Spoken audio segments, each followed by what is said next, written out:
20 টাকা থেকে 1 লাফে 5 গুণ বেড়েছে রাজধানীর বোটানিক্যাল গার্ডেনের প্রবেশ মূল্য। দেশের অন্যান্য ইকো পার্কেও বাড়ানো হয়েছে ফি, এতে দর্শনার্থীরা জানিয়েছেন ক্ষোভ। মাহমুদ কামালের রিপোর্ট।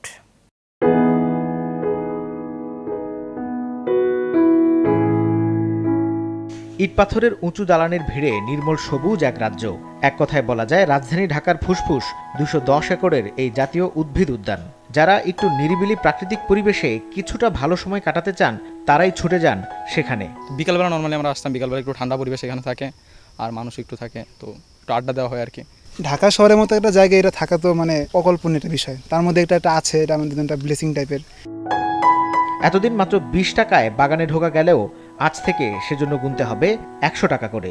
গেল 21শে এপ্রিল পরিবেশ, বন ও জলবায়ু পরিবর্তন মন্ত্রণালয় এই প্রজ্ঞাপন জারি করে। 12 বছরের নিচে যাদের বয়স তাদের প্রবেশ ফি 50 টাকা, আর বাৎসরিক প্রবেশ কার্ড বানাতে দিতে হবে 500 টাকা। তাতে থাকা যাবে সর্বোচ্চ 1 ঘন্টা। প্রবেশ মূল্য যে হারে বেড়েছে সেই হারে সুযোগ কি বাড়বে? না, আমরা বাড়তি দেয়ার তো আসলে ওরকম এর কোনো ইয়া নাই, কিন্তু সেটা হচ্ছে আমি যদি কোনো নিজস্ব ইনোভেটিভ উদ্যোগ নিয়ে যদি কোনো কিছু করার চেষ্টা করি এবং সেই অনুযায়ী যদি আমি বাজেট পাই। এতদিন মাত্র 20 টাকায় সবুজে ঘেরা এই মনোরম পরিবেশে নিঃশ্বাস নিতে পারলেও এখন থেকে সে খরচ গুনতে হবে 5 গুণ বেশি। দাম বাড়লেও বাড়ছে না কোনো সুযোগ সুবিধা। তাতে বোটানিক্যাল গার্ডেন হারাবে দর্শনার্থী, এমন শঙ্কা প্রকাশ করেছেন অনেকেই। এখানে শুধু গাছপালাটাই আছে, প্রকৃতি আছে, এছাড়া তো এখানে আর দেখার কিছুই নেই। যদি এখানে 100 টাকার টিকিট হয়, আশা করি যে দর্শনার্থী অনেক কমে যাবে। ওয়ালটন এসিতে ইনস্টলেশন একদম ফ্রি। কিছু হইলেই হয়তো বলা হবে যে বোটানিক্যাল যাবো, কিন্তু এখন হয়তো এটা হবে না। ফ্যামিলি একটু ফ্রি থাকলেই বা আব্বু যদি ছুটি পাইতো তাহলেই হয়তো বাসা হইতো, এখন আর ওইরকমভাবে আসা হবে না আর কি। এতদিন দৈনিক গড়ে অন্তত 3000 দর্শনার্থী পেলেও ইজারাদার প্রতিষ্ঠান বলছে ফি বাড়ায় তা নেমে আসবে অর্ধেকে।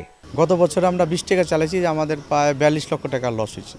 আর এই বছর 100 টাকার টিকিট করছি আমরা, আর এই বন্য দিচ্ছি সরকারকে 4,17 লাখ। আমাদের এখানে প্রতিদিন 3000 লোক হইতো, এখন আমরা 50% অথবা 40% আশা করতে পারি। কম আসলে আসলে এটা আপাত দৃষ্টিতে মনে হচ্ছে যে এটা রেভিনিউ কমবে।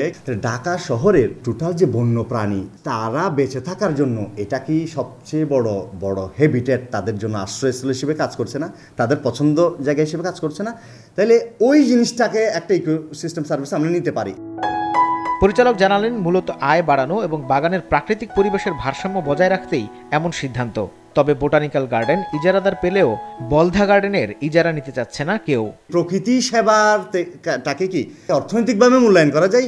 আমাদের এখন কি অর্থ মন্ত্রণালয়, আমাদের মন্ত্রণালয় সবাই কি এটা নিয়ে কাজ করছে? কিন্তু বলধা গার্ডেনে যেটুকু জায়গা দেখার বা দর্শনীয় আছে, মানুষ যেভাবে এখন এনজয় করতেছে আর কি বর্তমানে, 100 টাকা টিকিট দিয়ে আমি তো ঢুকবো না, আমি সাধারণ জনগণ হলে এই বিষয়টা, তাই না?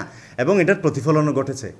কোনো 2বার টেন্ডার আহ্বান করা হয়েছে, 2বার অ্যাডভার্টাইজমেন্ট দেওয়া হয়েছে, 2বারই কেউ কি করে নাই, দরপত্র ফেলে নাই। শুধু বোটানিক্যাল গার্ডেনই নয়, লাউয়াছড়া, সাতছড়ি, চট্টগ্রাম বঙ্গবন্ধু শেখ মুজিব সাফারি পার্ক সহ 6টি উদ্যান ইকো পার্কের প্রবেশ মূল্য বেড়েছে অন্তত দ্বিগুণ। মাহমুদ কমল, মাছরাঙা সংবাদ, ঢাকা।